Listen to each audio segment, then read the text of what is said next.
2 రోజుల్లో రికార్డ్ స్థాయిలో కురిసిన 119 సెంటీమీటర్ల వర్షం చెన్నై ఐటీ కారిడార్ను కోరుకోలేని దెబ్బతీసింది. ఆఫీసులోకి నీరు చేరడంతో కంపెనీల కమ్యూనికేషన్ వ్యవస్థ సర్వనాశనమైంది. దీంతో కంపెనీలు మూతపడే పరిస్థితులు ఏర్పడ్డాయి.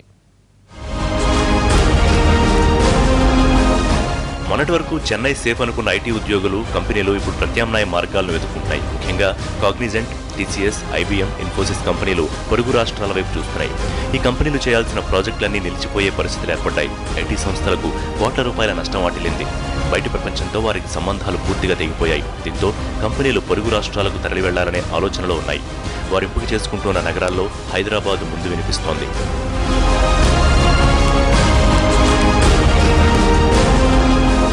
గడువులోగా ప్రాజెక్టులను పూర్తి చేయాల్సి ఉండడంతో చెన్నై ఐటీ ఇండస్ట్రీ హైదరాబాద్ బాటపట్టింది. వర్షాలు, వరదలు తగ్గుముఖం పట్టినా చిన్నాభిన్నమైన వ్యవస్థ తిరిగి కోలుకునేందుకు కనీసం 6 నెలలకు పైనే పడుతుంది. దీంతో ప్రముఖ ఐటీ కంపెనీలన్నీ తమ ప్రాజెక్టులకు సంబంధించిన క్రిటికల్ రీసోర్స్ పర్సన్స్ ను ఇప్పటికే భాగ్యనగరానికి రప్పించాయి. వర్షాలు, వరదలతో స్తంభించిన చెన్నై ఐటీ ప్రాజెక్టులకు మన ఐటీ ఇండస్ట్రీ బాస్ట్గా నిలుస్తోంది. అక్కడి ప్రాజెక్టులను కొనసాగించేందుకు హైదరాబాద్ టెక్కీలు అదనంగా పనిచేస్తున్నారు.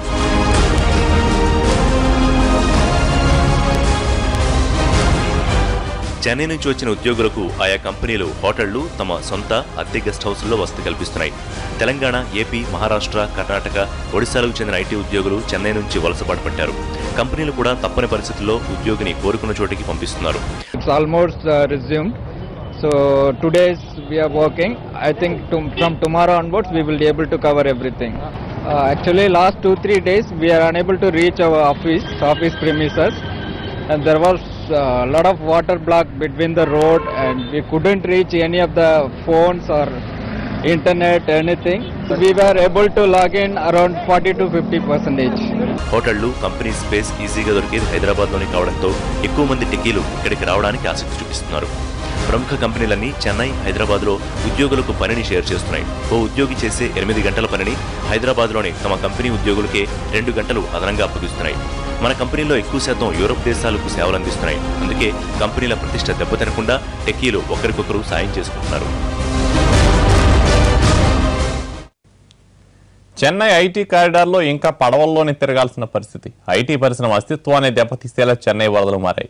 ఈ భారీ వర్షాలతో విసుగెత్తిన ఐటీ పరిశ్రమలు ఇతర నగరాలకు మకాం మార్చేస్తున్నాయి.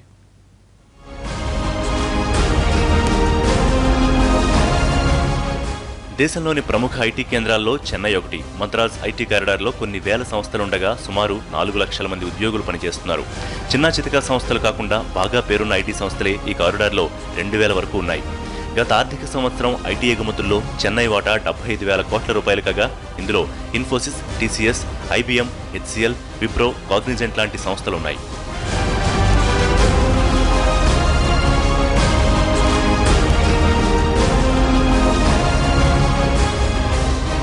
ఇప్పుడు అక్కడి ఐటీ సంస్థలన్నీ డైలమాలో పడ్డాయి. నవంబర్ నెలంతా ఐటీ సంస్థల కార్యాలయాలు పనిచేయలేదు. సిబ్బంది అవస్థలు పడాల్సి వచ్చింది. వర్షం కురిస్తే చెన్నై కారిడార్ మొత్తం ముంపుకు గురవుతుంది.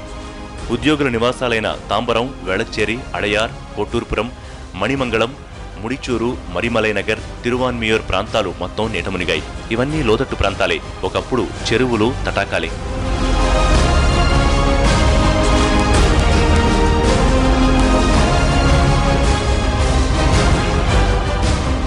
చెరువులు, లోతట్టు ప్రాంతాలన్నీ ఇప్పుడు ఐటీ కారిడార్గా అభివృద్ధి చెందాయి. వరుణుడి ప్రకోపానికి ఈ ప్రాంతమంతా నిండా నీటమునిగింది. ఉద్యోగులు ఇంటి నుంచి కార్యాలయానికి, ఆఫీసు నుంచి ఇంటికి వెళ్లాలంటే పడవల్ని ఆశ్రయించాల్సిన పరిస్థితి. అయితే కొన్ని సంస్థలు ఇళ్ల నుంచే పనిచేయమంటే మరికొన్ని కంపెనీలు వీలైతే బెంగళూరు వెళ్లాలని సూచించాయి. ఇంకొన్ని సంస్థలైతే ఉద్యోగులకు ఏకంగా సెలవులు ప్రకటించాయి. హెచ్సిఎల్, టీసీఎస్, విప్రో లాంటి సంస్థలు తమ ఉద్యోగులకు సొంతంగా వసతి ఏర్పాటు చేశాయి. లేదు, అసలు ఇంట్లో నుంచి బయట వచ్చేదానికి కూడా ఛాన్స్ లేదు. గవర్నమెంటే చాలా హెల్ప్ చేశారు. పడవల్లో, బోట్లో ఫుడ్ ఇది తెచ్చి పెట్టారు. ఇంట్లో నుంచి బయట వెళ్ళేదానికి ఛాన్స్. వాటర్ ఎక్కడ పెట్టినా వాటరే. అసలు ఎటువంటి పరిస్థితి అంటే చాలా దయనీయమైన పరిస్థితి ఎదుర్కొన్నాం. 2 yearsగా వర్క్ చేస్తున్నాను. బట్ ఎప్పుడు కూడా ఇలాంటి వాన్ అనేది చెన్నైలో నేను ఫేస్ చేయలేదు.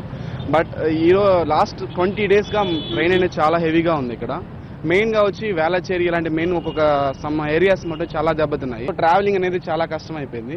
మెయిన్గా చూసారంటే ఇక్కడ చెన్నై 1 బిల్డింగ్ కాడ శుద్ధంగా ట్రావెల్ అనేది జరగలేదు.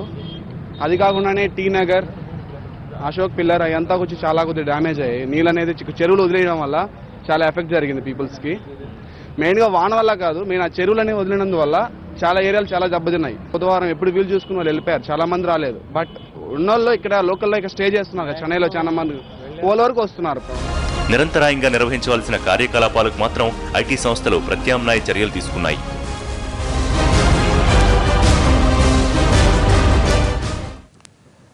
వరదలు వర్షాలతో అతలాకుతలమైన చెన్నై ఐటీ పరిశ్రమకు హైదరాబాద్ మద్దతుగా నిలుస్తోంది. అక్కడి ప్రాజెక్టులను కంపెనీలు హైదరాబాద్కు తరలిస్తున్నారు. ఉద్యోగులు కూడా చెన్నై కంటే హైదరాబాద్, బెంగళూరు సేఫ్ అని భావిస్తున్నారు. రెండు ప్రాంతాలకు తరలి వెళ్లడానికి ఆసక్తి చూపుతున్నారు టెక్కీలు. అటు వరదలతో ఆటోమొబైల్ రంగం కూడా తీవ్రంగా నష్టపోయింది.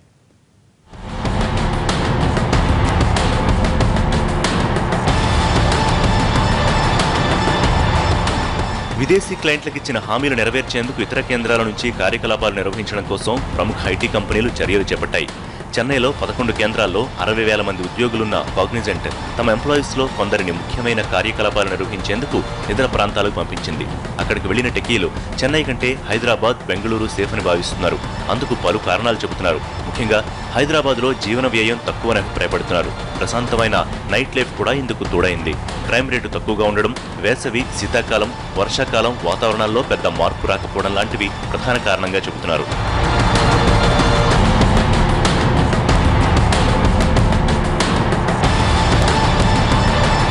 కాగ్నిజెంట్, టీసీఎస్, ఐబీఎం, ఇన్ఫోసిస్ క్యాంపస్లలో బిజినెస్ కంటిన్యూటీ ప్లాన్ను అమలు చేస్తున్నారు. మరోవైపు వరద కారణంగా చెన్నై ఆటోమొబైల్ రంగం తీవ్రంగా దెబ్బతింది. ఈ రంగానికి సుమారు 15,000 కోట్ల రూపాయల నష్టం కలిగిందని అంచనా. చిన్న, మధ్య తరహా, సాంకేతిక, టెక్స్టైల్ పరిశ్రమలు కూడా తీవ్రంగా ప్రభావితమయ్యాయి.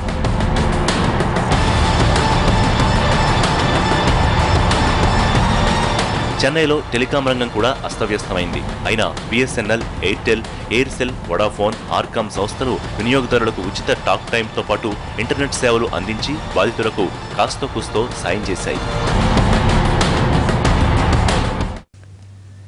ఇది వాల్టి ఫోకస్. నమస్తే.